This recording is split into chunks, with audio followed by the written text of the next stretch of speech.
My name is Anthony Desiato. For more than a decade, I worked, shopped, and hung out at a New York comic book store called Alternate Realities. Today, my comic shop is history, but there's a whole world of stores out there. This season, on My Comic Shop History, I have been traveling to comic book stores across the country, town to town, shop to shop, and speaking to the men and women behind the counter. It's all leading to a new documentary film called My Comic Shop Country. The Kickstarter campaign launches in September. Be part of the journey. This episode concludes our New Jersey two-parter and features Fat Moose Comics in Whippany and Dewey's Comic City in Madison. Enjoy!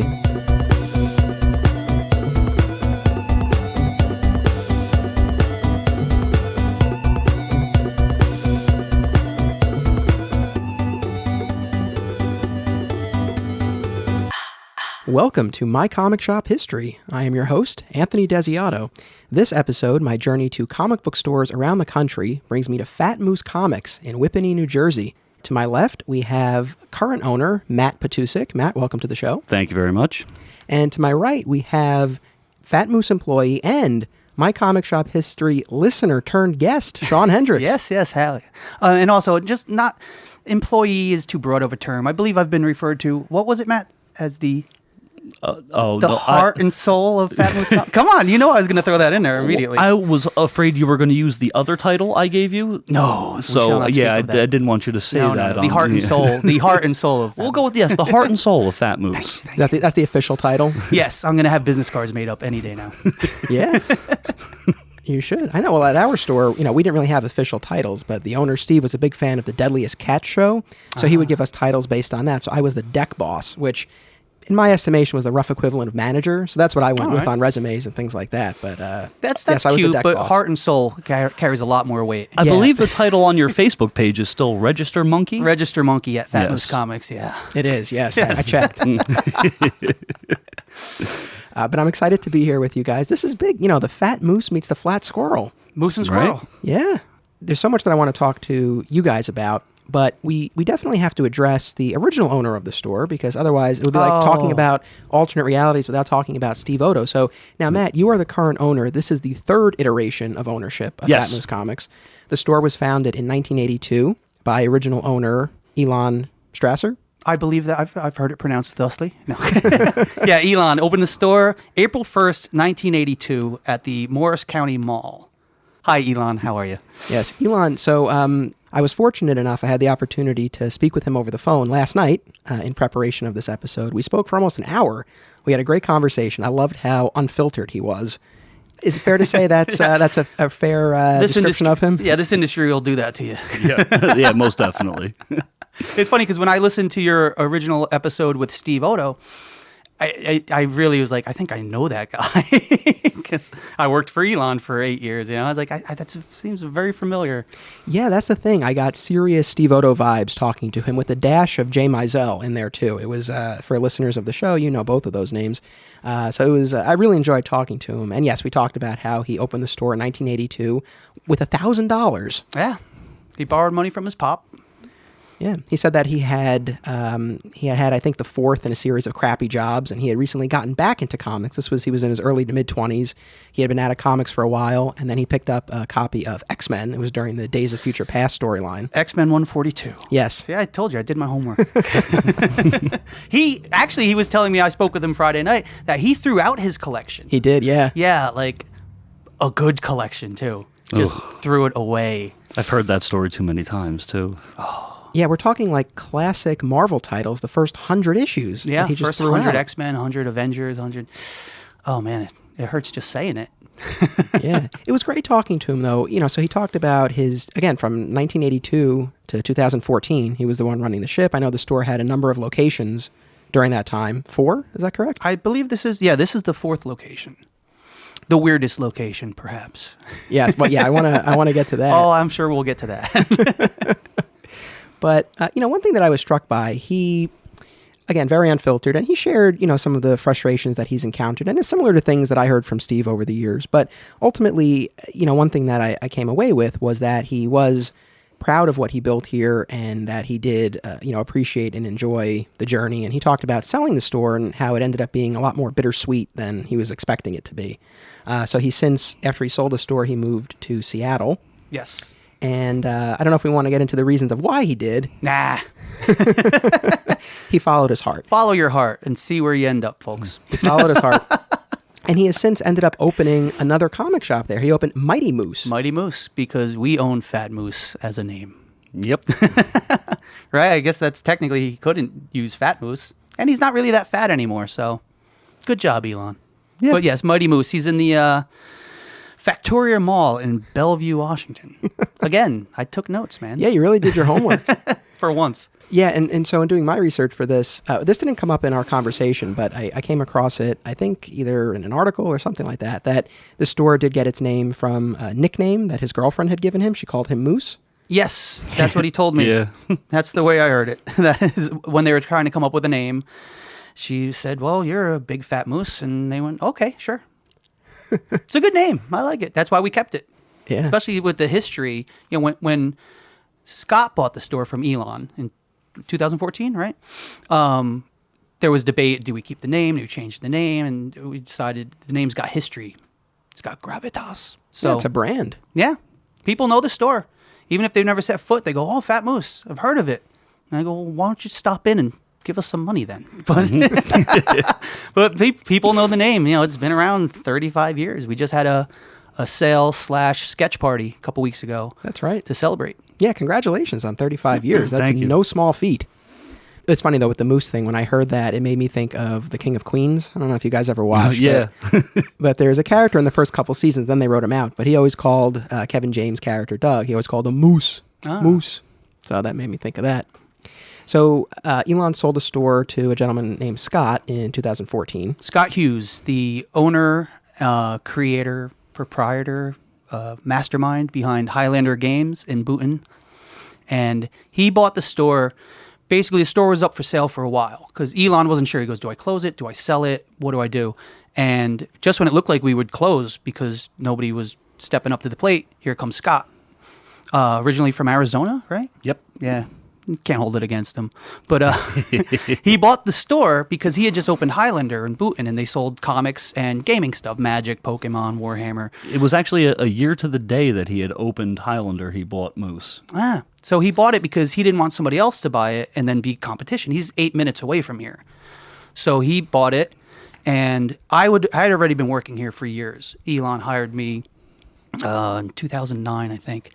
And so I sat down with Scott, and I said, do I still have a job, when you buy the store? And he goes, no, Elon speaks very highly of you, and it's good to keep a familiar face that the customers know. So, yeah.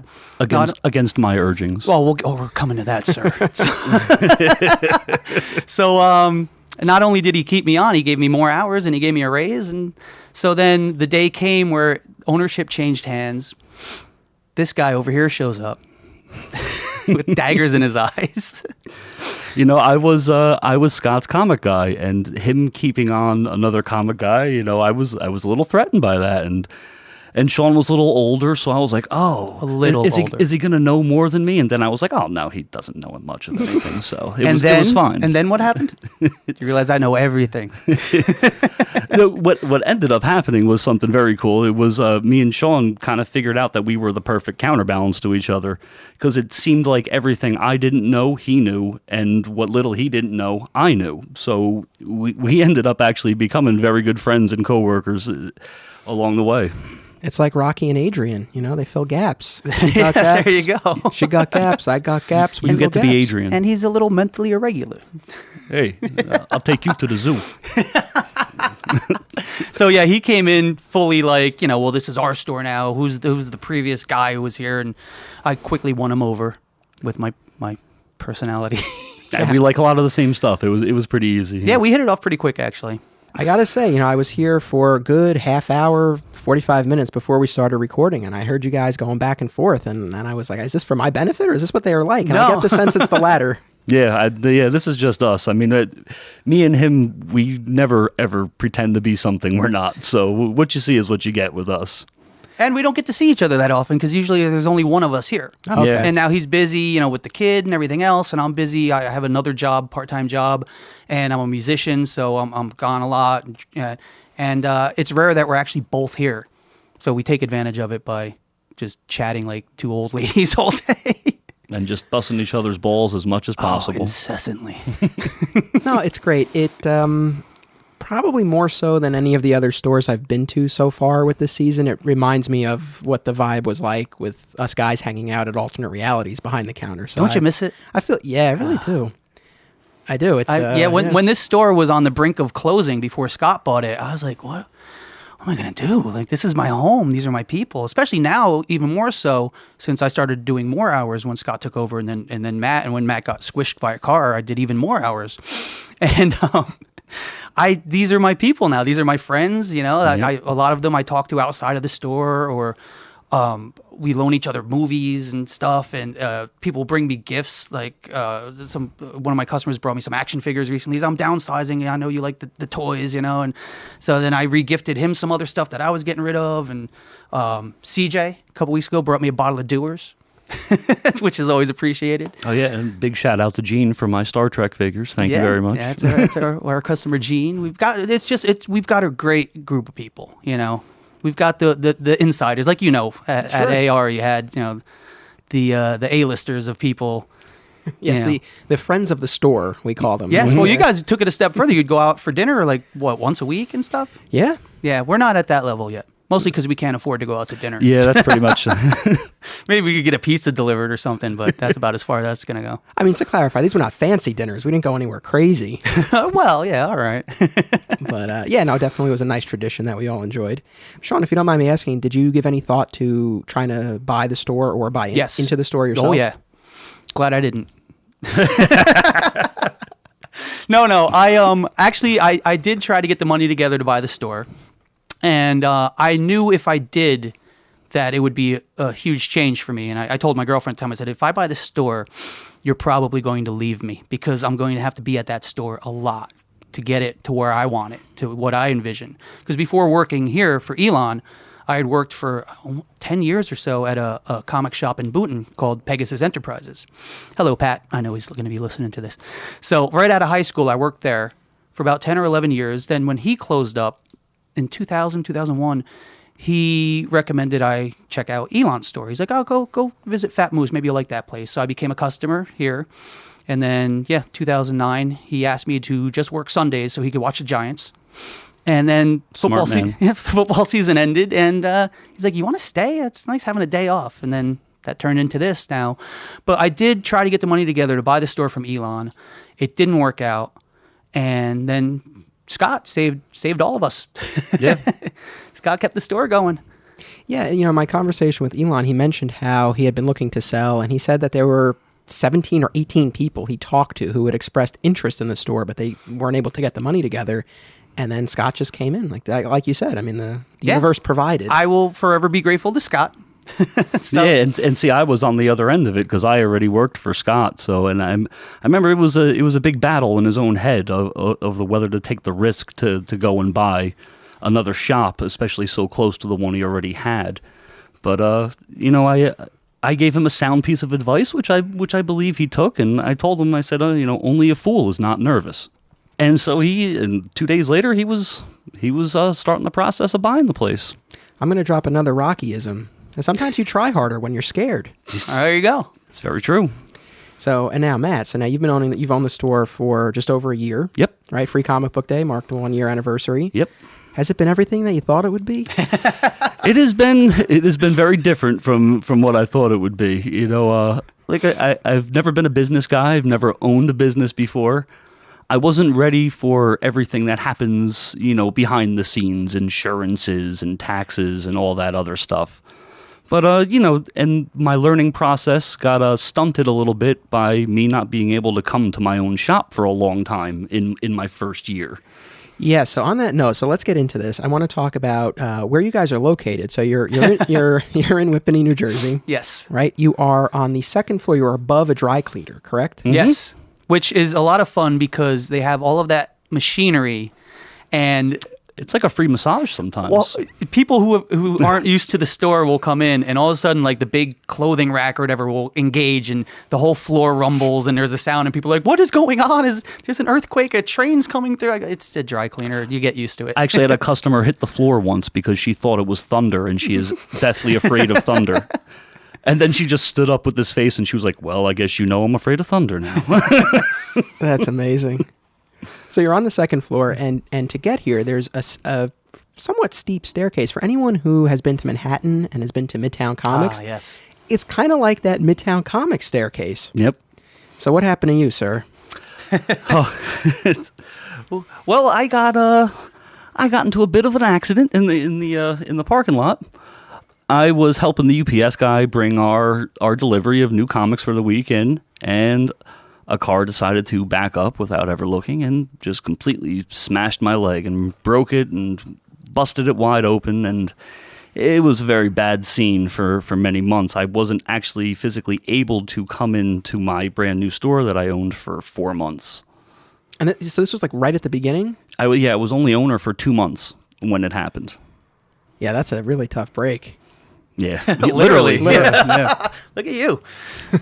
Yeah, I would, break his balls and tell him we're going to put one of those automatic chairs that climb the railing up the stairs, or put in a dumbwaiter or something, because the stairs are no joke. I've had customers complain. I mean, our UPS guy hates the stairs every Tuesday when he brings the books. It's cardio, How many boxes are we talking here? Because for those who don't know, there's the large outer box and then 2 smaller inner boxes. So, like, as far as the big boxes, how many roughly are we talking? You typically say like 7 of those big ones. Gotcha. And then maybe, like another statue or figure box, something like that. Posters, which they're easy to carry. Yeah. Yeah. So that's not a small haul for this. No, this those UPS boxes are guy. heavy. Yeah, our UPS guy he hates us. He periodically asks us, like, when are you moving back to the other spot? when are you guys going back to the mall where I didn't have to deal with your stairs? But he is very fit now. Oh, thanks to us. Yeah, he gets Sure. to work out every week. We should start charging him for that. Yeah, you're really doing him a favor, really. Yeah, really. When you look at it, Well, hey, Matt, I mean, you're welcome. I mean, Matt, you did do him a favor and it didn't work out so well. Yeah, that was the last time I ever attempted it. Well, I mean, I still couldn't even do it if I wanted to today. I'm a little slow on the stairs still, and I still can't really walk and carry that much still. I'm still in physical therapy. So, but I'm getting better. It's getting there. I still, even a year later, I'm still not able to work as many hours as I want to or I used to. But, it's I've kind of just given into the process at this point and just said, it'll be what it'll be, and I just got to keep working through it. No, like I always said, it was a terrible accident, and but it could have been worse. It could have been me. There's always I that. will never get tired of that, Matt. I tell you, how many times I thought to myself, man, if I had just called in sick that day and said, hey, Shawn, can you go to the shop today for me? I wonder how things would have worked out I would have differently. leapt right over that car, Spider-Man style. You would have never been down there to help him. Yeah, well, you're right. Yep. It's not my job. One of the reviews I came across called the entrance and the staircase creepy. Yeah. How do you respond to that? I like to look at our entrance as I call us the reverse of Cheers. You went down the stairs to your little home under the ground in Cheers, but now you have to come up the stairs to your little second floor home of Fat Moose. Well, when Scott bought the place, the first thing we did was repaint everything, try and brighten it up. The windows had all been covered by slapboard for maximum book display, So we cut those out to get some natural light in here. Because, yeah, it did have a kind of odd snuff film vibe to it. Because you come in and the door's around back. There's not even a front entrance. You go around back and it's this little narrow staircase. I've had people come up the stairs very slowly, like kind of peeking over the railing. Like, is this a comic book store? I heard this is a comic book store. I'm like, yes, come on in. But once you enter into the store itself, it's bright, it's clean, it's, well stocked. We try to keep it. Well, we try to keep it. Mostly. Yeah, that's pretty much, yeah. Yeah. No, I mean, it's a great shop. I was telling you guys this before we started recording. I noticed that you separate the single issues and the trades by publisher, which I know you said that was a little bit of a discussion. Yeah, well, not on my part, more on Shawn's part. The discussion happened, but I'm a contrarian. I just very much like the organization of being able to find if you know what you're looking for, you can be able to find it, and there's nothing that says you can't go look around at other sections just because you're not specifically looking for that thing. So I try to do a good job, of mixing in little things. Like you see, I'll put some little bust banks or something above it, just something else to maybe draw somebody over to there that wouldn't regularly go to that section. No, I mean, I think it works well. And you have a nice mix of stuff, too. So in addition, of course, to the single issues and trades, you also have your back issue bins, a nice selection of action figures and statues as well, which, as I've come to find, a lot of stores have seemed to have pulled back on the statues a bit. That's at least what I've been encountering. I probably should a little bit more, but I am a huge statue guy myself. I have 6 glass cases at my house full of statues, nice. And I have been a big statue collector for a long time, so that's just one of my own passions that I just try to share with everybody else. But we don't move a lot of statues, but it's fun when you do, because you get a statue and this specific customer is going to want that. Yeah. Yeah, and they come in and you go, hey, look at this. And they go, oh, man, how much is it? And you go, don't worry about how much it is. Just give me your credit card. We're going to make this happen. Yeah, and that does happen a lot with those. We have 1 or 2 customers. We shall not name them, but they have, they're statue guys, but they have to smuggle them into their house.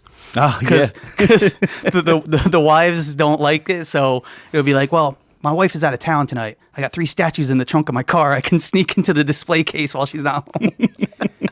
That makes me sad. Really, but that's their cross to bear, I suppose. Going back to the store, so roughly how many square feet are we talking? That's probably something I should know, but I have absolutely no idea. Go get the tape measure. Yeah, we'll measure it real quick. Yeah, I have no. Yeah, that's a good question. One of the reasons I was especially interested to visit Fat Moose and talk to you guys is the fact that this is now 3rd generation of ownership and of such a long-standing store. It's an interesting wrinkle in all of this. And so, again, I was going through some of the reviews. One of the ones that I found said that the new owners turned a cluttered 90s style shop into a modern comic book utopia. I have not seen that. Well, that's a good Who one. wrote that? I have not seen that one either. I just made it up. No. Oh, I was going to say, Matt, have you been writing reviews of your store again? Oops. No, it is there. Oh, wow. Either Facebook or Yelp. It's on one of the two. Yelp. See, I never check Yelp. Yeah. I'm very thorough in my prep. That's what makes you the best, man. Hey, aren't you in charge of internet stuff? Shouldn't you have checked Yelp? Yeah. What's Yelp? But how do you guys feel about a review like that? I mean, and if you do, believe what it says, what are some of the choices that you guys made or changes that you made that might have contributed to that? Well, first of all, it makes me feel pretty good to hear a review like that because me and Shawn both work as hard as we possibly can in the time we have on this shop. And it's a big point of pride for both of us. We like to keep it clean and organized and make sure that you are as comfortable and have a good as time in here as you possibly can. So, all the changes we've made, I out of all the changes, I think the biggest thing was just me and Shawn. It's just us and I guess the attitude we have of hey, man, when you're here, you're family. Like they're going to get sued by Olive Garden. You can't just go talking like that. Yeah, maybe like when you're here, we're friends. Yeah, there you go. Oh, when you're here, we tolerate you. No. See, again, what is that, like a commercial or something? I have no idea, man. I've never seen it. I'll take you to dinner to Olive Garden. I don't really watch any TV either, so that's I don't true. know. If it's not on Netflix, but I don't see it. We really do go out of our way to be engaged with the customer. You always say hi when they come in, greet them, and then don't immediately be like, can I help you? What do you need? What are you looking for? Let them wander around, and then I always say, hi, how you doing? If you have any questions or need help finding something, let me know. And we never go for the hard sell, except for the guys we know we can get them. Like some of our regulars, I know, like, oh, hey, look at this Green Arrow statue, Doug. You like Green Arrow. Buy this. And he's like, you're a jerk. All right, give it. It's like we have this one guy who really loves Harley Quinn stuff, so he buys mostly everything with Harley Quinn on it. And so, like, on those days, when a new Harley Quinn statue comes in, instead of putting it over on the counter, like on one of the regular statue displays, I'll put it, like, right next to the register. And then I'll just kind of, like, lean next to it when he comes in. I'll be like, oh, hey, look at this. Were there any specific store policies that you guys adjusted, either in terms of ordering, pull system, anything like that? I mean, I try to carry as much as I possibly can. You know, every little indie title I think there's going to be any type of interest in, any oddball thing that nobody's heard of, but I think somebody might be interested in. I try to carry as much as possible. Bites me in the butt a lot, but, you know, I try to be as broad as possible. I'd say probably... I probably carry more titles than most comic book shops do, I would say. And more like independent stuff? Yeah, definitely. Yeah, he lets me pick out the weird stuff sometimes. Well, yeah, that goes back to what I was saying before, how we counterbalance each other perfectly. Because he always lets me know of these weird things that would not even be on my radar. And then half the time I end up collecting them too. You know, jerk. You're welcome. But as far as policies, you know, with the box holders, we've got a lot of them. And it's like any other store. Like I was just listening to the episode with Pack Rat Comics, and they were talking about that image that went viral of the, what was it, $1,400 worth of unsold books. That happens here too. It happens everywhere. You've experienced it at Alternate Reality. That was a big reason for Steve's rant when he announced the closing. That's right. Yeah. Man, I love having a guest on the show who's listened to the episodes. I'm all in, man. I'm all in. This is great. Whereas old man Matt over here goes, so what's a podcast again? That is the truth. I actually had to ask him what a podcast was. But yeah, we have that too. You know, we have those customers who leave you hanging. We had a young guy come in months ago, full in. He's like, I want every DC title, Rebirth, both covers. And he's coming in every week and picking up the stack of books every week. A week goes by. He's not in. All right. 2 weeks go by. 3 weeks. Finally, I call him up. Oh, yeah, I'm sorry. I've been busy at work. But I'll be by this week. Another week goes by. Another week. Finally, we call him. We're like, we have your credit card number. That's part of the policy. And if you don't buy your stuff within, was it 60 days?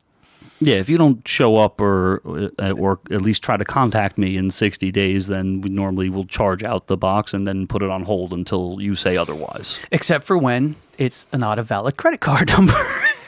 Which happens very often, too. Does it? Yeah, we all suffer from that. Every comic shop, man. It's. Yeah, I mean that last guy he was talking about, that was over $600. He screwed me on, that guy alone. Yeah. So hey, guys, don't do that. All right. No, I mean that probably is true. That is probably has to be the hardest thing that comic shops deal with, because you know you're putting out the money for all these things first, and then it's never coming back. And it stinks, especially when it's, you know, a customer that you've come to know a little bit and you're friendly with, and then all of a sudden, boom, they're just gone and never come back. I mean, that's come up in every episode that I've done, and you know, I mean, I'm not surprised. I know it is. I know firsthand what a challenge that can be. You know, in talking to Elon, he characterized his relationship with the customers as a bit of a love-hate one, which is something I'm very familiar with, having spent all of that time working for Steve. What he specifically pinpointed, though, was slightly different. He was talking about spending a lot of time with customers, making recommendations, sharing his expertise, his knowledge, his passion, and again, making these recommendations and then having people just walk out or promise to come back but never return. Is that a pet peeve that you guys share as well, or is that not as much of an issue for you? You know, I don't really think that there's much of an issue for us. I haven't really... Mostly when somebody asks me for a suggestion and I give it to them, I'd probably say at least 8 times out of 10, they're probably taking me up on that suggestion. Because again, it all goes back to how honest me and Shawn are. I mean, if I think something stinks, just because I'm selling it, I'm not going to tell you it's good. I'm going to say, I think it stinks. Maybe you'll think different. I don't know. But my personal opinion, I don't like this. I like this instead. So I always say, you know, honesty is the best policy, and I do that for everything. I'm just very upfront with everybody. You'll never have to ask me how I feel about something. That's for sure. That's true. You know, the weird thing is you said before how our location's a little strange. Doors around back, we're above a dry cleaner. So I always wonder about customers who come in and they've never been in before. Like, this isn't a store you stumble across. If you're coming in here, it's because you found it, you want to see it. You know, you're not going to brave the stairway of doom just, you know, as a looky-loo. So these people come in and they'll walk around the store for an hour. And I say, you know, if you need help or anything, you let me know. Okay. And look around the whole store, top to bottom, and they just walk out. And I always think there's not one thing in this store that interests. That is a thought that I run across sometimes. It's like you made too. the effort to find us. You walked up those stairs. You spent an hour. Like anytime I go to another comic shop, even if I spend $5, I buy something because I know the business and I know Yep. It always have that moment where I want to almost grab them by the door and be like, hey, what happened? Like, there's nothing here that interests you at all, Yeah, it's funny. I know you said you're in the process of listening to the Pack Rat episode. That actually comes up, I think, a little bit later on in the episode, where one of the owners shares that exact same Really? Because where they're located too, I mean, they're on the street level, but still, it's not like in a major shopping plaza or something like that. It's a little tucked away, a little out of the way. So it's the sort of thing. If you're coming there, like you've made an effort to go. Exactly. Yeah, when we were in the Pine Plaza, it's an outdoor mall, and so you get a lot of foot traffic because people would walk by and be like, oh, what kind of store is that? And they walk in, they go, oh, look, isn't that cute? Oh, look at that. And then they walk out, and it's to be expected because they were just curious because something caught their eye. But this is a destination, I mean? So to come in and just not even walk in and look around and be like, oh, you don't sell Magic the Gathering? I get that. Okay, you're looking for gaming stuff. We don't carry gaming stuff. We leave that up to Highlander. And they leave the comic book stuff up to us. But to come in and really scour the store and look at everything and then go, okay, goodbye. I'm like, wow, okay. It's like, I try not to take it personally. I do a little bit sometimes. Well, you take everything I guess personally. Well, I make a lot of effort to try to get as many things as possible in here that could appeal to as many people. And then when somebody does that same thing, spends an hour and finds nothing, then I'm like, well, crap, am I bad at my job? This store is similar to another shop that is featured this season on the podcast, the Comic Book Shop in Wilmington, Delaware. Similar situation where there were original owners who left, and I think there was someone in between the original and the current owners. They're a husband and wife team. The sense that I got, they were very diplomatic, but the sense that I got was that when the original owner left, it was a change that was welcomed by the community of customers where they are. I'm curious for you. I mean, again, I know it was Elon and then Scott and then you, but that change in ownership when Elon left specifically after decades, what was the response of the customers? Did you find most... Well, Matt, diplomacy. Listen, you know what? We've had enough diplomacy on this season. We actually, well, you know what? I was here, working with Elon, for Elon, and then when Scott took over, several of our customers had said, you know what, Elon's leaving. I don't know who these new people are. I'm not that enthused about comics anymore. I'm going to drop out. And I kept them. I said, stick around. Trust me. At least see what happens here. So I don't think we lost anybody when Elon left. What we did do is gain people back. People who in the past had falling out with Elon over one thing or another, or just didn't enjoy the shopping experience or whatever. And they would kind of peek in and be like, "Hey, I heard there's a new owner," and we picked up a lot of box holders like that. And it's nothing against Elon at all. It's just people were curious about the regime change. And you know what? Honestly, I'd probably have to say a lot of that was due to Scott, because Scott. Oh yeah, Scott is probably like the nicest, friendliest guy you could ever meet. They grow him like that in Arizona. He's so friendly that like when you first meet him, you might be like, well, what's up with this guy? Because that's what I did. He was so friendly, I thought he was like being fake at first. And then you come to know him for a little while and you're like, oh no, he really is just like the nicest guy. He's that earnest. And that, we're Jersey guys. Yeah. So you come at us all come at us all nice and friendly. You're like, what's his angle? What's this guy trying to do? Most certainly. So there are a couple other stores from Jersey that are featured this season on the podcast. What is your relationship like with the other stores in the area? Contentious. No. We're friends with everybody. I mean, before I worked here and then became owner, I used to go to these other places. I mean, Zap was pretty much my main store that I used to go to personally. And I used to frequent Funny Books on a pretty regular basis too. I'm not a very competitive person, so I don't really even view other stores as competition. I truly want all of us to be successful because I love comics. I want them to be around. It's so funny. Store after store, I just hear about how everybody gets along, everybody's friends. Where are the feuds? Well, there's no money in it.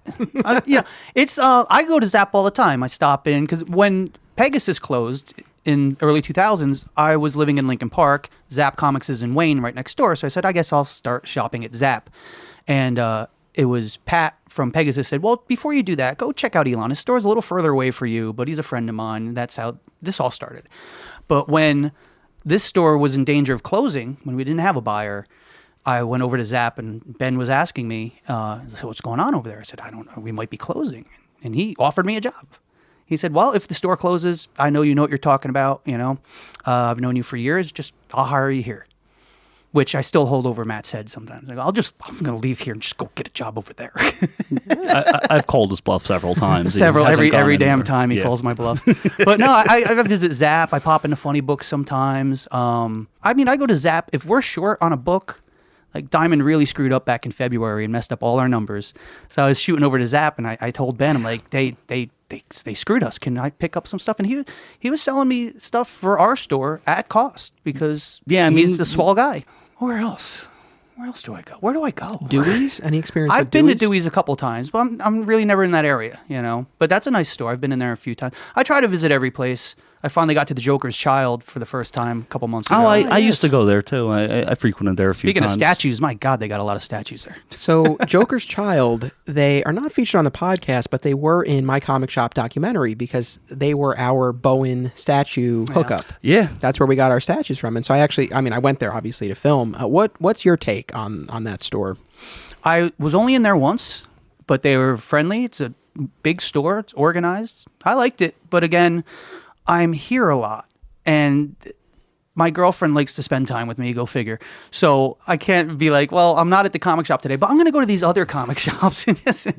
So there's a few more stores that I haven't been to ever or in a long time that I'd like to check out. Now, in all seriousness, it is great to hear that there is that community, that network of comic book stores. Any experience with, since we're in Jersey, Jay and Silent Bob's Secret Stash?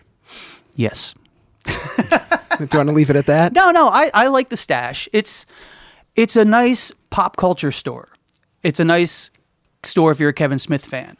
If I lived in the area, would it be my weekly comic book store? Probably not. And they know it. I've been down there a few times and spoken with Mike Zapsik. Yeah, I don't think that's what they try to do. They don't try to be that weekly comic place. Yeah, he's even told me, he knows me not by name. He knows me as, the guy from Fat Moose, because I'll pop in down there. They're, like I said, a pop culture store. They have their pull customers and they do right by them and everything. But as far as variety for your weekly comics, they don't carry near as many titles as I think they should. But Zapsik's always very friendly. You wanted some drama? I'll give you drama. Walt Flanagan's always just mean. Every time I've gone down there, and I was, hey, Walt Flanagan. But Zapsik's always really friendly. Ming is always really friendly. Brian Johnson is only there for the TV show, so I haven't met him. But again, we go down. I pop down there, and I'll shoot the shit with Zapsik for a good hour about comics and everything. He's very knowledgeable and very friendly. If I lived down there, maybe I would have a pull list there. But, well, you've been there. Hey, wait a minute. Wait a minute. You got me doing all this talking. No, I agree. I share that sentiment. I think it's a great Kevin Smith / View Askew store. Right. They have all props from the movie, the memorabilia, all the View Askew merchandise, the shirts, the figures. And, I am a Kevin Smith fan, and in my high school and college years, I was a really big Kevin Smith fan. And I remember the summer after my first year of college, my buddy and I, we made a pilgrimage there, and we loved it. Like, it was great just taking in everything from the movies. But yes, I agree. I think as a pure comic shop, it might not offer as much as what you guys do in other stores in the area. I think that the real draw is that it's Kevin Smith's store. Right. That's the one thing we pride ourselves on is comic books, we don't sell gaming stuff. When Matt bought the store from Scott, they had an agreement that Highlander can do the gaming and we'll sell the comics because they were like 8 minutes away from us. There's no point in trying to be all things to all people. Also, I've never been. I love video games. I'm a big video game guy, but I have never been a card gaming or anything else. And I like to know what I sell. I like to be an expert in whatever I'm going to sell and recommend to people. So that was really part of the decision to just fully X games out here. We don't know anything about gaming. No, we don't. We really don't. Yeah, me 3. So that was always something at Alternate Realities. We carried Magic and HeroClix and D&D and all that stuff. And whenever someone would come in with a question, I would always hope that one of the other guys was there who was into that. If not, they're really, other than, this is the newest one, didn't really know much. Yeah, I don't. I have way too many hobbies as it is. I can't. When we were doing gaming at the store, Scott would sometimes try to draw me in. He'd be like, "Hey, check this out, Star Wars miniatures, Star Wars game," and I'm like, "Oh, you son of a bitch!" And he couldn't even get me with the Star Trek miniatures, man. So you know that's serious. I came close. I came close to gaming, and then I realized I really don't have the time. I don't have them. I have the interest, but I have neither the time nor the money to do it. You mentioned before Diamond messing up your numbers. I want to hear about that, but first, Diamond generally, and also, Shawn, when we spoke on the phone in advance of this, you mentioned this Diamond secret shopper business. Oh, I love the absolute biggest joke that they do. So just to set up, stores can get their books on Tuesday. Wednesday is New Comic Day. So Tuesday you can get your books, you can break down your shipment, put everything out. You're not allowed to sell anything, though, until Wednesday. Right. So what are these Diamond secret shoppers? I can't believe you never experienced one. We never, as far as I know, we never had one. It's my favorite thing. It really is. What they'll do, they'll send somebody to your store to report on your store. Was it clean? Were they friendly? Were they listening to music? Or if they had a TV on, was it something appropriate? Were they helpful? Blah, blah, blah. So what they do, somebody will come into the store on a Tuesday. Mostly all it is they want to make sure you're not selling the books a day early. That's all it is. And they couch it in like, we're helping you to take an outside view of your store because, you're inside the store. This is to help you run a better store. No, it's to make sure you're not selling the damn books a day early. So they'll come in and they will look around and then ask for a very specific book that's coming out the next day. Do you have Batman number 16? And what you have to do is say, well, we do. It's available tomorrow. It's going to be right there on the shelf. We open at 11 a.m. If you'd like, I could put one behind the counter for you with your name on it. And they go, oh, thank you. And then they never come back. Yep. And then within a week, you get an email from Diamond. It would be efficient if it was within a week. The first one I received was 3 months later. Oh, well, they send you an email eventually. Yeah. telling you about your store. The secret shopper basically reports, were they friendly? Was it clean? Were they, and it's total BS. It's really... The one report that we had that we had gotten, this is before I was owner, when Scott was still owner, it actually named me in the report and said, oh, Matt was rude. I wasn't here that day. I was actually off, and it was Shawn doing the polls that day. I think it was very rude of you to not be here. In your defense, I did tell her my name was Matt. I am pretty sure that is what happened. But no, see, they always get the report wrong. The last one we had, she said that the TV wasn't on, and it was. And she said I didn't greet her. No, they said we didn't even have a TV. Oh, we didn't have a TV. We didn't have a point of sale system, which is sitting right on the counter. There's the register with the Diamond, which is the actual Diamond point of sale system. The very expensive Diamond point of sale system. Yeah, is it still like $5,000 to set that up? Yeah. Yeah. So my favorite thing is to call out a secret shopper. And I've done it on occasion. I think I've always been right. So a lady was in months ago, and she asked for a very specific book. And first things first, I had my back to where I was doing the polls. I said hi, and then I turned around. I heard a camera click from a phone. I turned around, I'm like, hi, did you just take my picture? And she's like, no, I'm taking a picture for my husband. He's a gamer, and I thought he'd like to see the store. I go, wow, that's cool.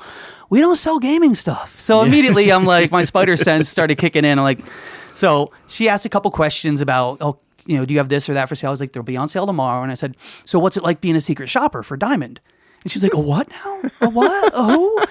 And so I very specifically and just drew it out, explained exactly what Diamond is, how they operate, what a secret shopper is, what their job is. And the whole time I see her like, he called me out. I just want to get out of here.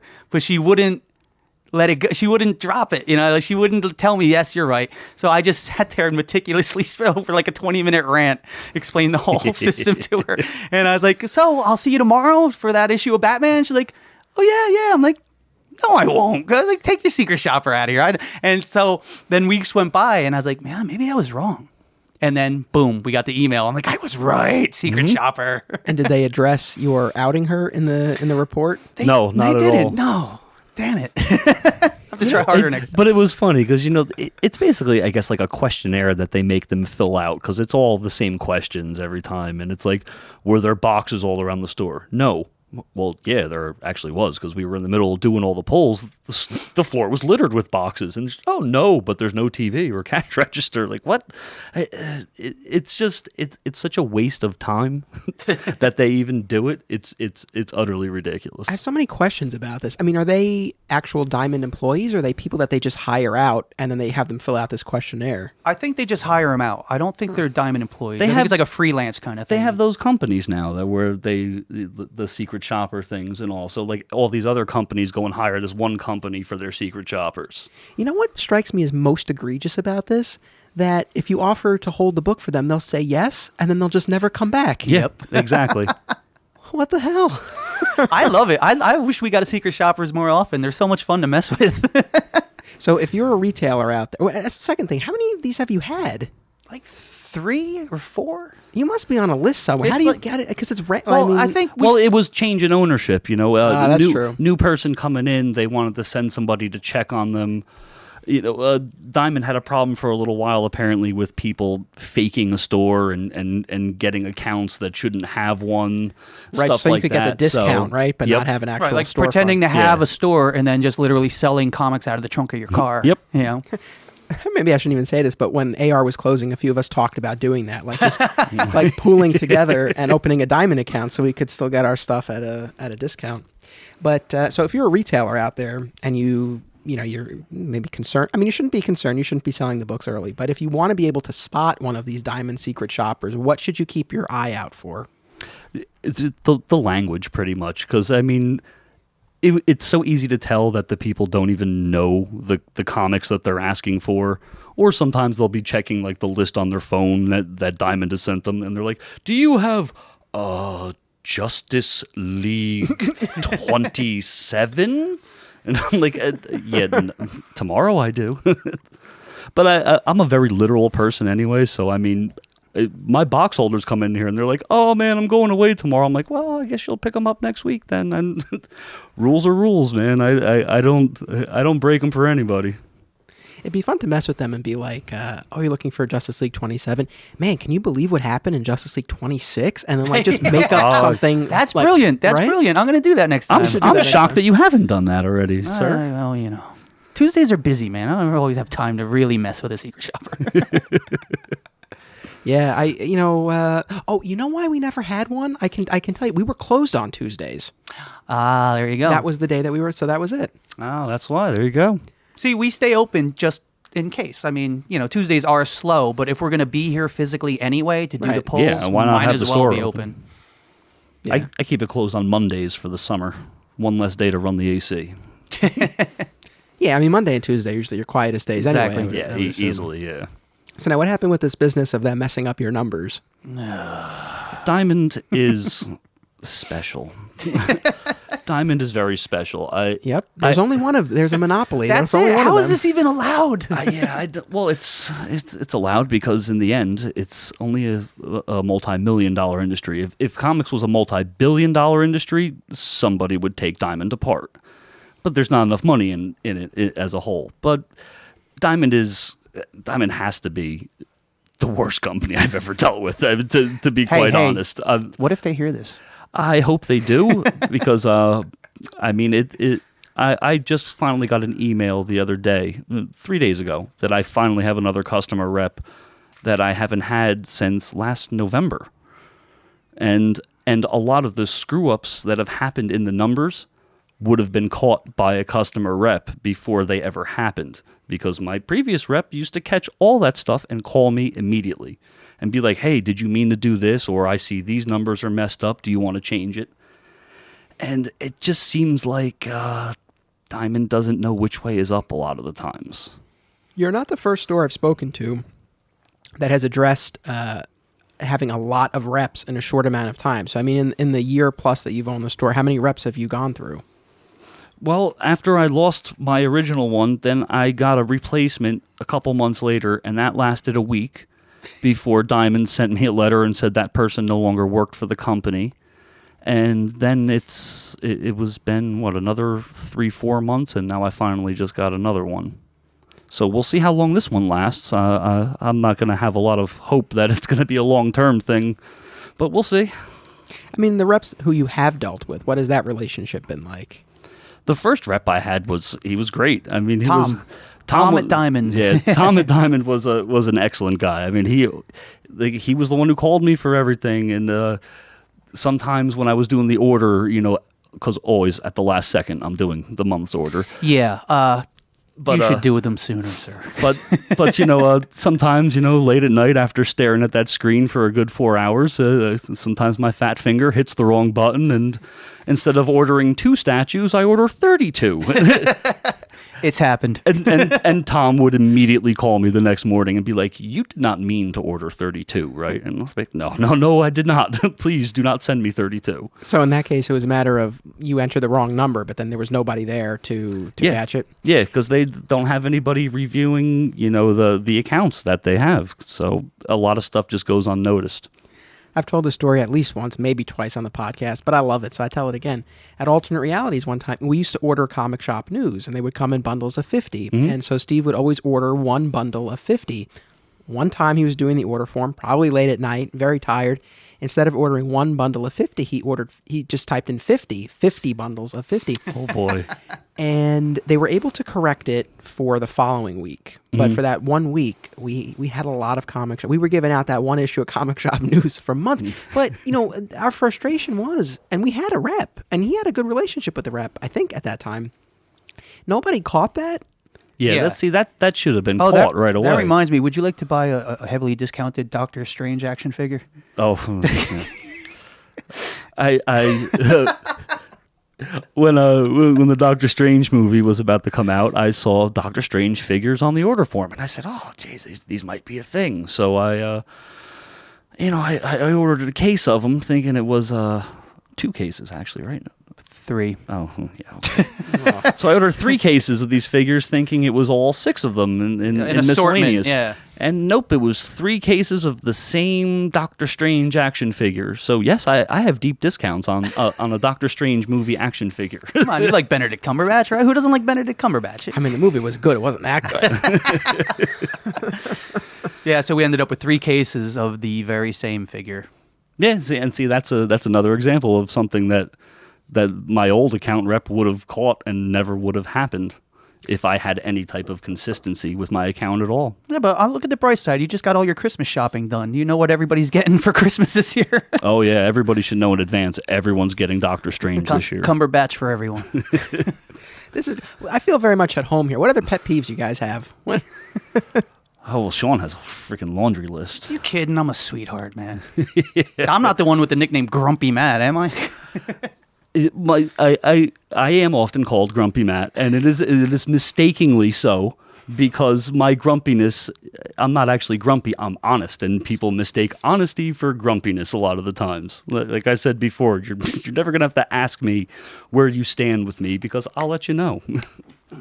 Yeah, the 2 comic shop owners I've spent the most time with and the most time filming and writing about are Steve Odo and Jay Mizell, and both of them, have been described as lovable curmudgeons. And I think that's an accurate description. But I think it all just comes from the honesty. I mean, they will tell you what they think, good or bad. But it's, ultimately, I think, coming from a good place. It mostly comes from a good place. Well, that's another fine example of how Shawn also calms me down sometimes. Yeah. Sometimes when Shawn sees that I am about to say or do something that I probably shouldn't, he kind of just nudges me to the side, and he's like, "Okay, I'll deal with this person." Yeah, exactly. I've seen him come close to the edge a few times. Yeah, it happens. It's saying edge, that brings me to my next thing. So in going to all of these stores, one theme that has emerged, especially among the newer stores, is this idea of creating a more welcoming environment and atmosphere. This place of inclusion and all of that, making sure everyone feels comfortable. And I know that's important for you guys too. We've talked about that, but a little part of me feels like you got to have like a little bit of edge. And I feel like you guys have struck a bit of a balance here. Is that fair to say? Yeah, I mean, we do kind of skew to what the person is like too. If a person's a little more edgy, yeah, we turn the volume all the way up and we give it to you. If a person's a little more reserved, we respect that too, and Right. we'll throw in a little more mild jokes. I mean, you're still going to get the jokes either way, but we'll tone them down a little bit depending on your personality. Yeah, if children come in the store, we press pause on the Deadpool movie because, we're not animals. But I do think we're inclusive to everybody, but we definitely have that club vibe. We got our regulars who come in, we got shared jokes and one-liners, and a lot of the other comic shops, they do a great job at being family friendly and, hey, bright and shine, hey, everybody look at our website, hey, look at this thing. Whereas if you see some of our posts are a little snarkier or a little, Scott used to get upset with me. He's like, you can't post that. He's like, you can't. I'm like, well, define curse word, really, But we're all grown-ups here. We get some kids with their families, but predominantly, Yeah, I mean, our customer base, they're grown-ups with grown-up sensibilities. That's totally the demographic we have, and that was one of the very few mistakes I thought that Scott had made, because he was trying so hard to make this into a big family-friendly store. And if you have the audience for that, that works. But if that's not the group you have around you, you can't force it to be that. Yeah, kind of on that note, going back to the comic shop in Delaware, they definitely have cultivated that family atmosphere, and they do a lot of events for kids, and they have like teen book nights and kids events and things like that. And I asked them, what was it that made them pursue that path? And they said they were really responding to the needs of the community. Like, people came in and they were asking about it. So it's, I agree. If you have the audience and there's a demand for something, then it makes a lot of sense. But if you find you don't necessarily have that, you cater to who you have. We have right by the front door as you walk in, we have the all ages section. Which is why I put it right up front. So that way, if you don't want to go any further into the bowels of of all the things I carry, you don't have to. Because, if you make it to the jungle fantasy section, you are all the way in. The jungle fantasy section, Matt's favorite part of the store. That was a very big improvement that I brought here. I'm very proud of that. Yeah, the one thing that Matt really changed when he took over is he brought in a lot of smut. I knew the audience, because I was literally working here, 60 hours a week. So I knew the audience, I knew everybody, and I knew what they wanted. So I brought in a bunch of the Boundless and Avatar comics and a lot more of the adult stuff, and it's worked out very well. They sell. But yeah, we put them, as you can see, all the way around the other side of the store on a high shelf. Often we have to put Post-its on the covers because they're like nudie covers, and Actually, at one point, Zeniscope even called me, and they were like, "Well, how do you sell so many of our comics?" And I was like, "I just know what people want. That's smut." His advice to all the other comic shops: stock up on the smut. Any judgment when people are buying or ordering that stuff? I remember we would get stuff in like that, for certain customers all the time, and you knew what their tastes were, and not that we judged, but it was always like, oh, this guy.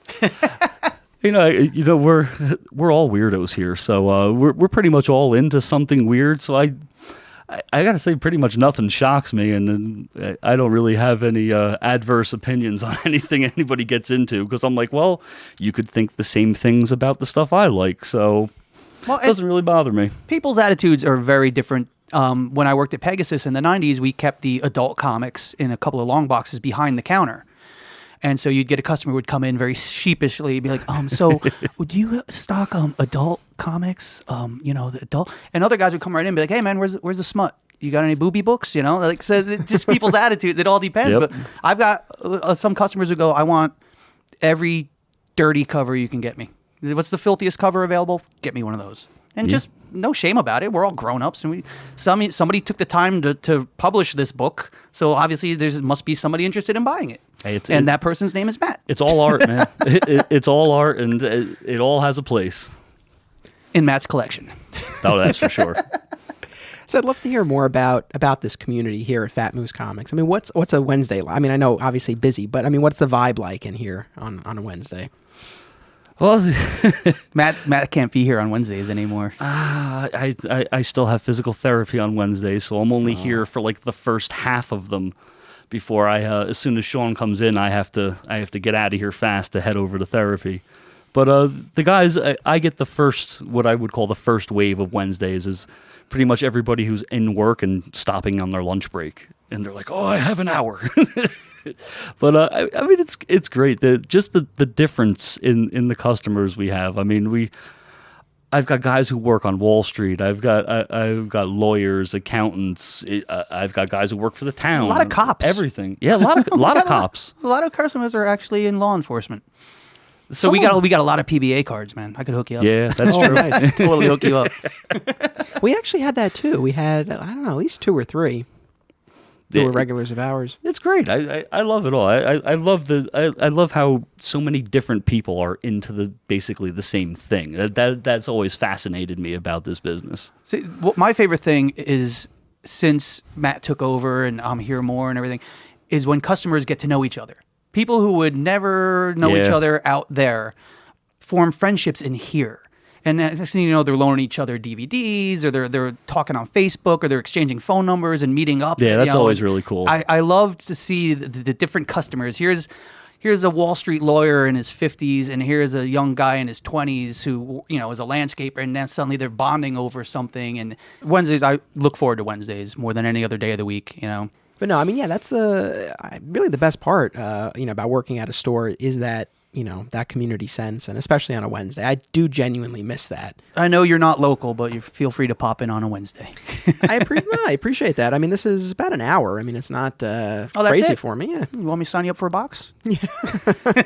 I've heard you lamenting that you sort of miss being a weekly customer someplace, but you also sort of don't. I've listened to the podcast. Yeah, I know. I tried again. Yeah, you dipped a toe back into the pool. Yeah, it was fun for what it was, but I think that time has just passed for me, Yeah, but no, I mean, I would love to come back here, on any kind of basis. It'd be fun to hang out and get Jersey Mike's. Jersey Mike's. Yeah, there you go. Actually, we have a really good, Paulie G's, the deli next door to us, is really good too. They close at like 3 o'clock, so I usually miss out on getting their food. 4. Whatever, dude. Because every time I call at 3 o'clock, they make sure to tell me, oh, we're only open till 4. I'm like, that's why I'm calling at 3. Now, I'd love to hear about some specific customers or specific customer interactions. Anything you guys have that you'd be willing to share? Because that's always, I think such a defining part of being at a comic book store is dealing with all of these colorful personalities. Yeah, it is very interesting. That is for sure. I mean, yeah, we always have our favorites. I don't use any names. Do you give them nicknames? A couple of them. Yeah, some of them have nicknames. Most certainly. I had a customer. He since we had to close out his account because he was one of these guys who would be like, "Oh, can you order me these couple action figures?" And they'd come in. He'd buy them eventually, and then he'd come in a week later like, "Oh, my nephew bought me one of these too. Can I return it for store credit?" And we did it a couple of times, and then it became just a habit. And they'd order all these special hardcovers, and then, "Oh, well, I can't get it this week. I can't get," and he got very offended one day when I referred to him by his last name. I mentioned to him, I was talking to Matt about him, and I said, "Oh, so-and-so was asking for this." And he goes, You don't even use my first name? I thought we were friends. I go, "Dude, I got 8 customers with your first name. I can't just say, 'Hey, Matt, so-and-so wants this.' I got to use your last name." And he took it to heart. He was like, "I thought we were friends." I'm like, "We're friends as far as come in and buy the crap you ordered."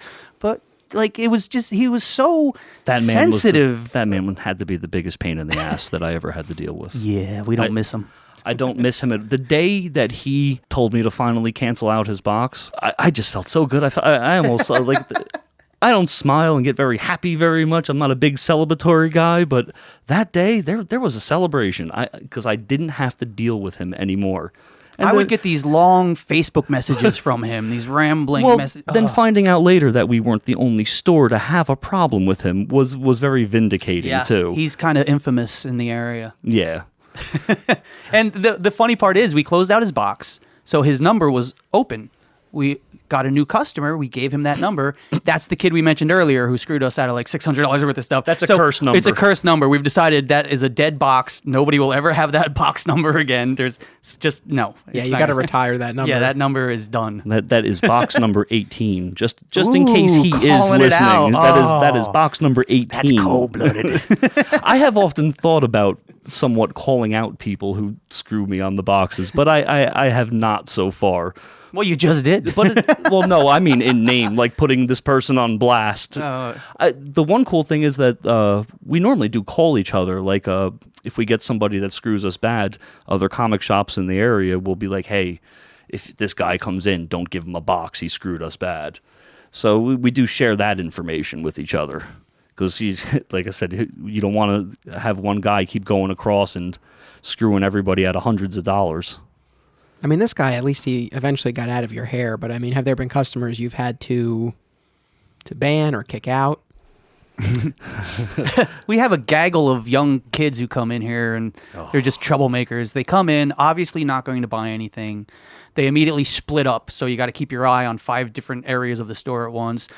They make weird noises and do pratfalls, and they touch everything. And how much is this? Well, how much is that? Well, how? And it just got to the point. Wasn't there a machete involved? I may have sharpened a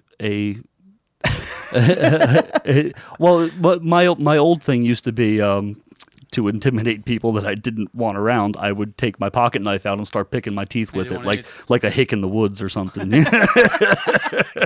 That'll do it. And yeah, it was typically a good strategy, but I had to step my game up one time to assist some kids with getting out of here quickly. You had a machete. I didn't. Why was there a machete? Swing the machete. The machete was here because we needed it for the. Because we needed it. Every comic shop needs a machete. That's good advice, right there. What are you gonna do? Hit them with your fake lightsaber? I'll hit the hell out of them with a fake lightsaber. And you'll get shot. It's real to me, sir. Speaking of the Utes, Elon told me a story about a customer he had who shoplifted. It was a teenager who came into the shop in the dead heat of summer wearing a large winter coat. I'm familiar with this story, yes. And so Elon was suspicious, but he waited until the kid got outside and then stopped him and made him get down to the ground very slowly and lay parallel and open his jacket because he didn't want what was inside to get damaged when it came out. And it turned out this kid had stuffed 75 back issues, bagged and boarded back issues, into his coat. And so Elon said, either give me a number of someone to call or I'm calling the police. So the kid gave Elon the mother's number. The mother came. She paid. She used her credit card and paid for what the kid had taken. It was like almost $600 worth of stuff. And then it seemed like that was going to be the end of it. And this was where it got so weird. She insisted that Elon call the police. And he said like he was resistant to this, but she really insisted because he had gotten the money and that was that. So at her insistence, he called the police, and they came and frisked him, and this kid had a knife. Yeah. And he went to juvie. It's not worth it, kids. Stay in school. Don't steal your comics. That was kind of nuts. He also told me about the customer who... Wait. Did he tell you about the guy who peed in the store? Yep. Yeah. Twice. Twice. 2 times in 10 years, and 2 locations. 2 different locations. Yep. Same homeless guy wandered in and just peed all over the floor. I said to him, I was like, what would you do if this guy showed up in Seattle? Yeah, right. He's got to go for the hat trick. Oh, my God. There's got to be a train he's living on somewhere these days, right? All right. At the end of our conversation, he was very self-reflective, and he said that, again, the pride for it really came through, but he said, the store survived his steep learning curve, his incompetence at times, and his kind of being less engaged with it, in the final few years. Yeah, there. you could sense he was just kind of drifting from it. He just wasn't reading anything. He was, he's just kind of coasting. Yeah, but I mean, no small feat, to accomplish what he did, and for a store to be around that long. I mean, on your Facebook page, this is described as New Jersey's best and oldest comic book store. He said he's pretty sure it's the oldest. I think so. Yeah, to our knowledge, the best we know of, we are indeed the oldest. Think of this. We're the oldest, but yet newest, because you've only owned it for a year. Very true. So we're the oldest, but newest comic shop in the area. No, that's the thing. Like, that sort of hybrid model is something that I do find very interesting, to have such a long-standing store, but with new ownership. You kind of get maybe the best of both worlds, right? Because you have the goodwill associated with the store, the inventory that comes with it, but the new blood and the new ideas to move the store forward. Yeah. And kind of on that note, so, you just passed the 35-year mark for you. I mean, 1 year owning it, but, the store's been here 35. Any plans or goals for the months and years ahead? Survival? Yeah, well, survival's pretty much always first and foremost. As I'm I'm still learning, all the ins and outs and the things I have to do. But I'm getting there, and I'm very hopeful. I mean, I don't want to take over the world. I don't want to have a big. I'm not a money guy. I don't want to have this big multi-million-dollar comic company. I just want to have a place that people enjoy. And that's pretty much the bottom line for me. If I can make a little bit of money so I can, keep my family healthy and happy and keep the shop going, that's all I really need. Very cool. Was there anything else that either of you would like to say? Matt, now's your chance. Shawn is the best employee ever. Oh, see? About damn time, sir. There you go, There, buddy. pat on the back even. Recorded. Recorded for posterity. There you go. Don't edit that part out, please. My Yeah. ego needs it. Cut it right I'm going to make that my ringtone. Shawn is the best employee ever. That'd be great. Is there anything else you would like to say? Well, anybody who's gotten through this whole podcast, thank you for your patience. We tend to ramble. But I just want to tell you, man, I've enjoyed all your podcasts. I love what you're doing. I love that you're doing this. There's no money in it. So Well, not yet. Not yet, but we can monetize this thing. So. we're hoping to get there. There But, will be a Kickstarter coming soon. Good. We'll be fully on board. But no, I really enjoy what you're doing. I've listened to every episode, as you know. And I'm just glad somebody's doing it, man. Comic shops, it's not an easy thing. It is a great thing what you're doing. Anybody that has an interest and actually cares about the industry, I think it's a wonderful thing. Well, I appreciate that very much. Thank you. No problem. So thank you guys, both of you, for being on the show. It was Thank great, you. great Thank speaking you. with you. The journey continues. Today I am at Dewey's Comic City in Madison, New Jersey, and I am joined by the store's owner, Dan Veltre. Dan, Hi. welcome. Hi, thanks a lot. How you doing? I'm great. How are you? Good. So I'm very excited to be here and to be able to talk to you about your store. Okay. Now, if I'm not mistaken, this month you will be celebrating your 26th anniversary? 26, yeah. In fact, in about a week, we'll be 26 years old. So, Congratulations. well, thank you very much. So the store where I worked, my comic shop, had it not closed a couple years ago, this past June would have been 25 years. Okay. So, congratulations on Well, thank 26. you. That's, Thank you that's no very small much. feat. Yeah, I'm pretty proud of it. We're pretty happy about it. Now, am I correct? You are the sole owner of the store? I am the sole owner. And have you always been? Yep. Oh, Mhm, okay. Well, mhm. that's... Yep, I have. Much to my wife's chagrin, I'm it, so. Yeah, that's a substantial run, especially for a sole owner. Well, is it really? I think so. Yeah. Oh, I hope so. I'm feeling every bit of it. I'm feeling my age. I'm almost 68, so I am feeling it. But it's fine. It's fun. It's still fun. So you're actually one of the more veteran retailers I'm speaking to this season. So there are a number of things that I want to touch on with you. Sure. Where does the name Dewey's Comic City come from? I love when people ask me this. I really do. My wife and I sat down and tried to think of names. I didn't want to name it Madison's Comic Store. I didn't want to name it after myself. That seemed like something set up for failure, okay? So I wanted something that reflected comics. Now, you might not think of it today as reflecting comics, but back then, Huey, Dewey, and Louie. Sure. By the way, Disney company, this is not the truth, but was a name that people associated kind of with comics and animation and that type of genre. I wouldn't worry about Disney. They're not known for being litigious. No, not at all. No. So after trying out a couple names, I almost named it after my dog. I almost named it Paradise Comics, but my wife said that sounded like a porno shop.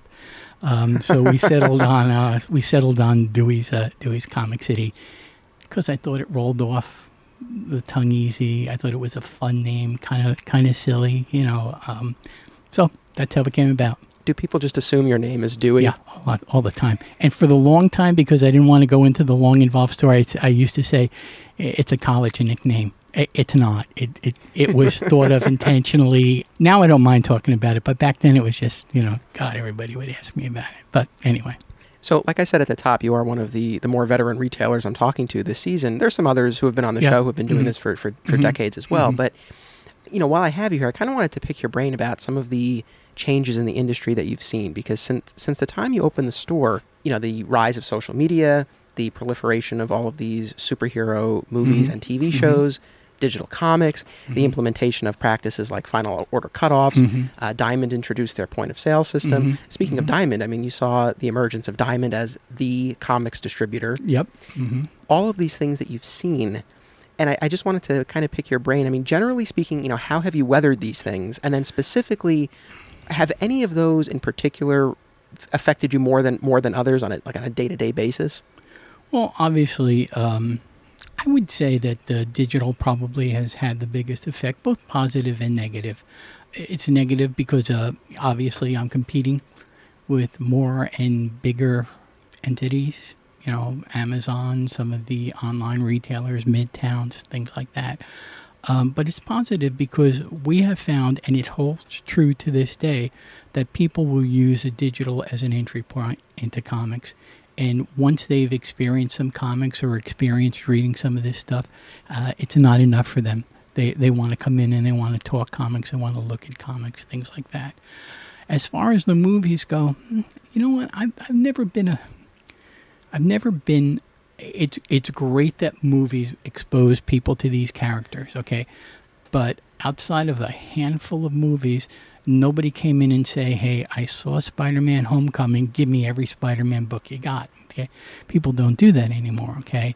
Batman movie had an effect, Sin City had an effect, Scott Pilgrim had an effect, but beyond those, not so much, So again, I always tell people movies don't sell comic books. Good comic books sell comic books, So, and that's the way I feel about it. As far as other things, we've weathered all the distributor wars. I started out with Heroes World. Then when Heroes World was bought by Marvel, I was dealing with Marvel directly, and then I had to go to Diamond for some things because they went exclusive.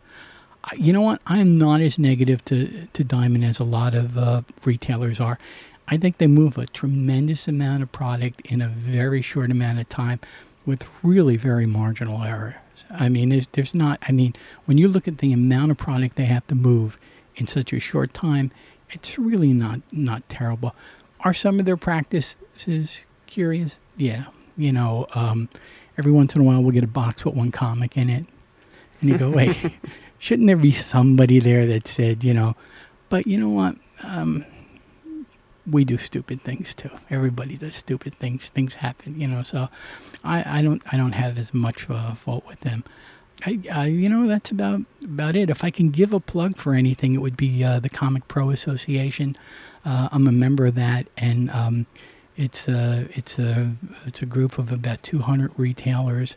Some of the, and I'm not including me in here. I'm saying some of the better retailers in the industry, and you can get to pick their brains with it. Okay, through Facebook, through contact, through the group meetings. It's been a tremendous resource and a good way to bounce information off of people. So if there's a retailer listening to this, they should really look into Comic Pro. Yeah, it is a great organization. Can you pinpoint anything specifically that you garnered for them that you implemented? Yeah, that I've implemented. Geez, there's so many just things. In general. We do every at the end of every month, right before we do the order form, there's a posting on what do you think is good, what do you think is hot, where do you see a problem.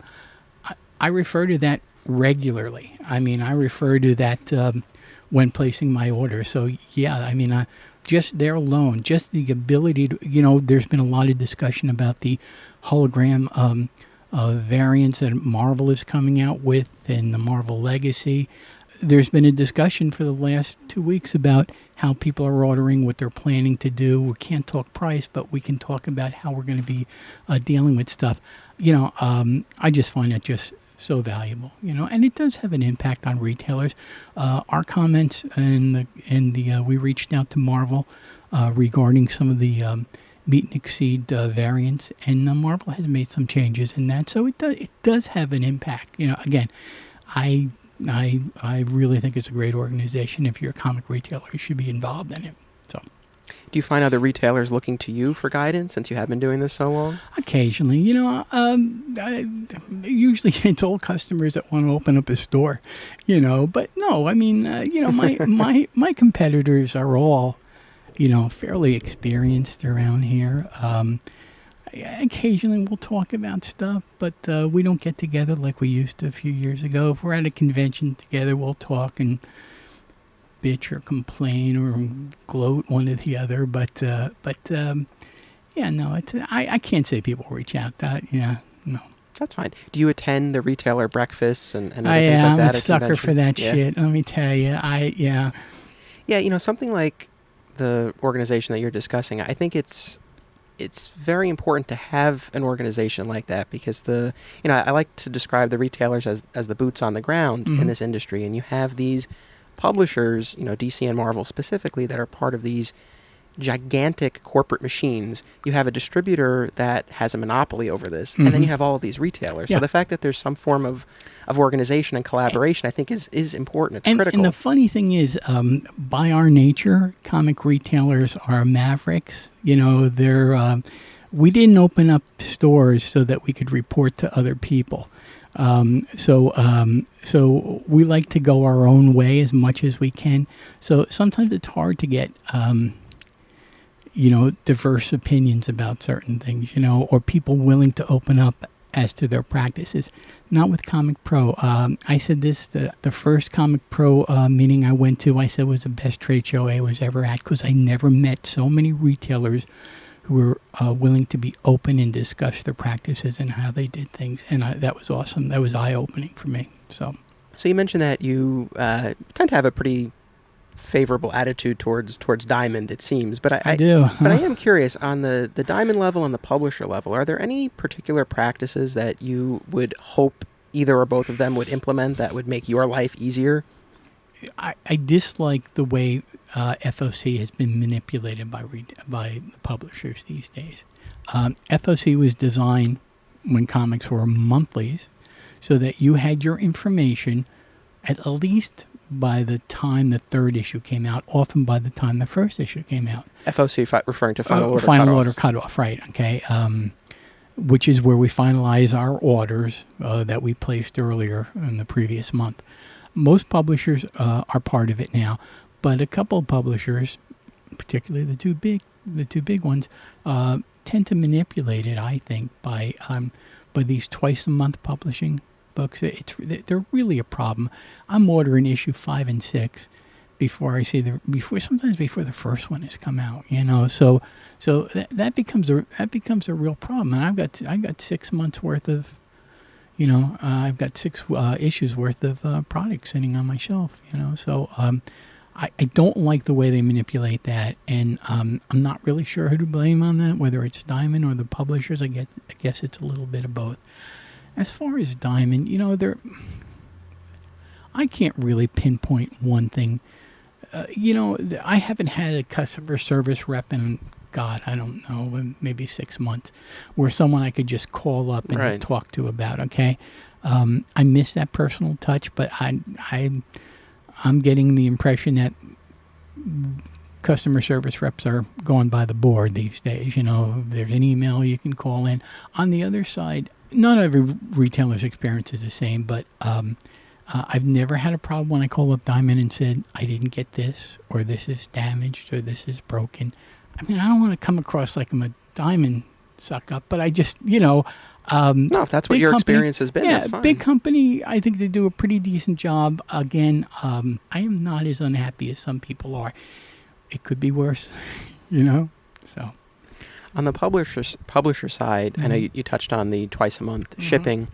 Things like these, and again, in the time that you've been doing this, you've seen countless reboots and relaunches. We're in the middle of a current wave where DC has their Rebirth initiative, Marvel has Legacy coming out. Whatever that is. Yeah, I mean, what is your feeling towards these reboots and relaunches? I mean, do you find that they help business? Do they? I mean, what effect have you seen? Okay, as a fan, I hate it, but I do recognize that I'm 68 years old and there's no reason anybody should be beholden to the continuity or the concepts that, I liked 40 or 50 years ago. As far as reboots go, I like them when they sell. I don't like them so much when they don't sell. You need to, it's just like the record industry or any other industry that deals with pop culture. you need to keep refreshing your product. You need to keep. I don't think you have to reboot everything every time. I don't consider Rebirth or reboot so much as a course correction. They did the New 52 and said, "Oh, we screwed up." Okay, and they kind of just did a course correction because so much of what's happening now, reflects the pre 52. As far as Marvel's legacy, we'll see. Right now, I am not as high on it as other people are. I mean, I know they're renumbering some books, but they don't seem to be addressing the issues that I have with it. And that's that their core characters, the characters that they feature in the movies, are not in print. So it's tough for me to sell Hulk when Hulk is some kid with pointy hair, when Thor is Jane Foster. I love Jane Foster, but Thor is Thor, so I want the characters that are in the movies to sell. So the jury's still out on legacy. We'll see, the thing that drives me crazy about especially about Marvel, to a lesser extent to DC today, is not so much the reboots, but the variant covers. And their meet and exceeds. And, if you order half a gazillion, you can order some of these. Well, if I order those, people are going to buy them and not the half a zillion that I bought before, So variants are really the bane of our existence, and we've really worked real hard to wean ourselves off of them.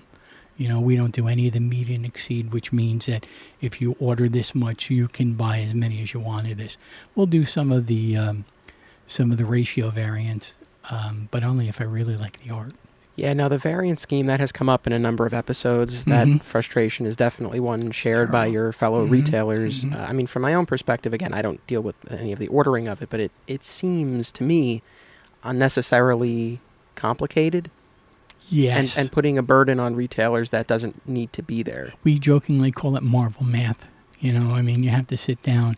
Every time you do an order form, you have to devote X amount of time to Marvel, figuring out what you qualify for and what you don't qualify so you don't miss anything that's important. Yeah, yes, it becomes a real hassle and a problem when you're doing your order form.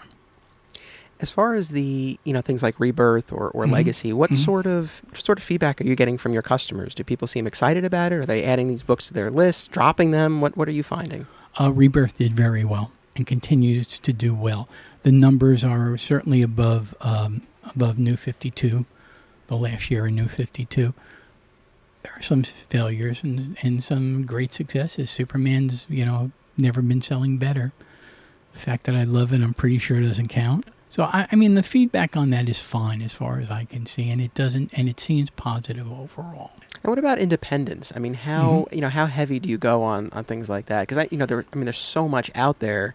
Do you try to carry everything, or certain things that you can't get to? I do try to carry most everything that doesn't look like a vanity project. But the reality is I only have so much shelf space.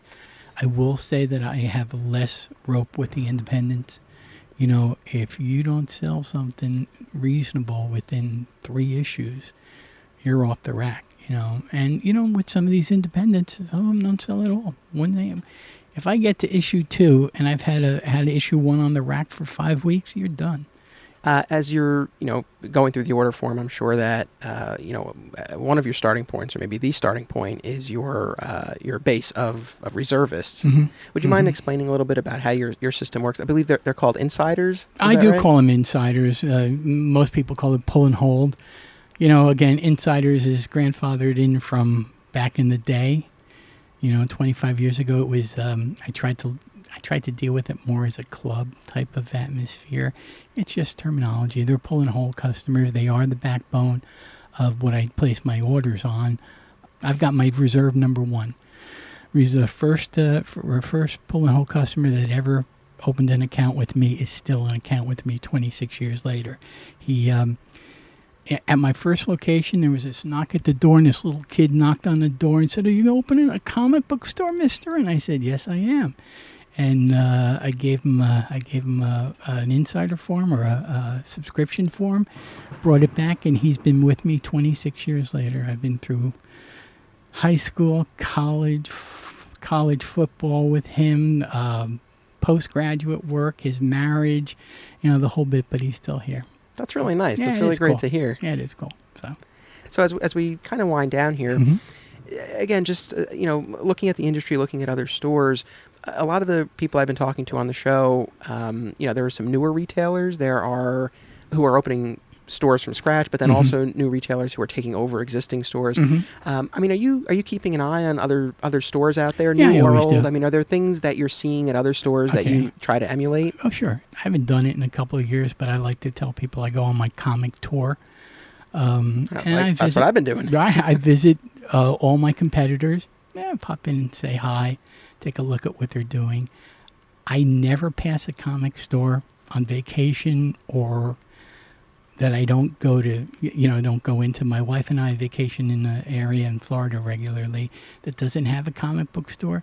So we drive to Jacksonville, which is about 45 minutes, just to check out the comic stores because you can glean a little bit from everybody, There's really nothing new under the sun. We're all selling the same product. It's just how we do it, 90% of what I sell in my store, everybody gets from Diamond. So, my wife used to hate to go shopping with me because she would go shopping and I'd be sitting there looking at displays going, how can I make that work in my store? She said, Dan, you never relax. Take it easy. Come on, can't you just shop? Yeah, I'm shopping, but you're always looking. You're always trying to get ideas. It doesn't have to be a comic retailer. It can be any place, right. So. I mean, are there any features or practices you've encountered somewhere that really struck you and that you try to implement here? Or maybe the flip of that. I mean, is there anything, or I don't know if you want to reveal, but I mean, anything that you do here that you really feel is distinct, like you don't always encounter it at other places you go? Well, I think we're okay. First of all, if I could do one thing, and I think I mentioned this before, if I could do one thing better, it would be more back issues. I would be more aggressive with back issues. Also, I'm a little tight space-wise in the front. I'd like to do some reorganization. I think that's in my future in the next year or so. So there are things I'd like to improve upon. One of the things I pride myself in is that we're fairly well organized. Okay, I have distinct sections for independents. I have an artist and creator section. I have a biography and history section. I have what I call the classics, which are Kirby, Eisner, that group of people. I can't say that moves a lot of people. You got to be old like me to like them, okay? And then we have our A to Z superheroes and mainstream stuff. We have a section for comic strips. We have the younger readers section. You have candy. I have candy. Yeah, I've always had candy. So. You don't find that at too many stores. At least I haven't. Really? No. Yeah. No, we have candy. We do a little bit of cards, stuff like that. But again, the focus is we try to keep the focus primarily on comics and graphic novels. What might the future hold for Dewey's? I mean, any plans for retirement, expansion, succession, anything along those lines? Good Lord, let me retire someday. You know what? I have no specific plans to retire, but I am 68. And I can't see doing this when I'm 78. So at some point in time, I suppose I'm going to retire. I am kind of having too much fun to stop right now. There are stresses and there are issues to deal with. But I'm kind of having a lot of fun right now. And unless somebody knocked me over, I don't think I'm ready to give up the ghost yet. So. Well, Dan, it's been a pleasure speaking with you. Yeah, it's been fun. Thank you to everyone who listened. My Comic Shop History will be back with a new episode in 2 weeks. Next week, it's an all-new episode of my other podcast, Flat Squirrel Tales Beyond My Comic Shop. So be sure to tune in for that. See you back here in 2 weeks. And until then, don't be a flat squirrel.